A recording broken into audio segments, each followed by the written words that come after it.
Hello everyone, welcome to Bansal academy. तो आज हम बात करेंगे eligibility criteria for master cadre. Master cadre में भी हम स्पेसिफिकली बात करेंगे नॉन मेडिकल की। तो अगर नॉन मेडिकल है तो आप ऑब्वियसली ग्रेजुएट होते हो नॉन मेडिकल में, तो आपके पास सब्जेक्ट्स होने चाहिए फिजिक्स, केमिस्ट्री एंड मैथ्स। ये हम जनरलाइज लेके चलते हैं कि ये सब्जेक्ट्स होने चाहिए, पर मास्टर कैडर वालों का कहना है कि इनमें से कोई भी दो सब्जेक्ट अगर आप 3 साल के लिए मतलब पूरी ग्रेजुएशन के लिए पढ़ते हैं तो आप एलिजिबल हो जाते हैं मास्टर कैडर के लिए। Any two subjects for 3 years if you have studied, then you are eligible for the master cadre exam, right? चलते हैं आगे। और बीएड इसमें कंपलसरी है, बीएड आपकी होनी चाहिए। तो बीएड यहाँ पे बीएड भी कंपलसरी है, compulsory BEd and graduation with two of the mentioned subject for 3 years you might have studied।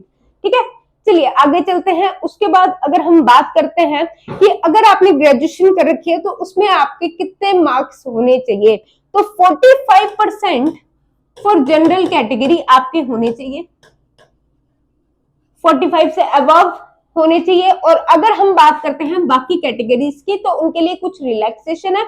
तो 40% तक अगर आपके मार्क्स होते हैं फॉर अदर कैटेगरीज तब भी आप एलिजिबल हैं मास्टर कैडरे के एग्जाम के लिए। ठीक है, इतनी बात हो गई। उसके बाद हम बात करेंगे एज लिमिट की। तो एज लिमिट की जब हम बात करते हैं तो एज लिमिट के लिए क्या होना चाहिए, वैसे तो 37 ईयर्स आपकी एज होनी चाहिए।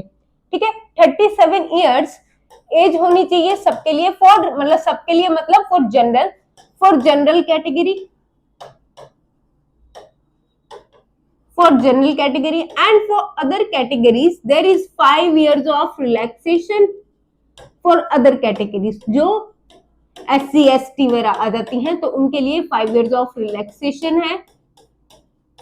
ठीक है, डन। उसके बाद अगर कोई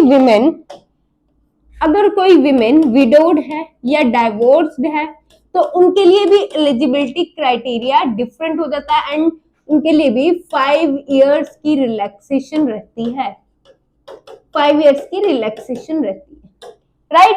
अब अगर कोई फिजिकली चैलेंज्ड पर्सन है तो उनके लिए जो एज लिमिट है वो बढ़ जाती है। एज लिमिट इनके लिए 10 इयर्स की रिलैक्सेशन रहती है। 10 इयर्स की रिलैक्सेशन मतलब 47 इयर्स तक ये अपने आप एग्जाम दे सकते हैं, 47 इयर्स तक। ठीक है, राइट।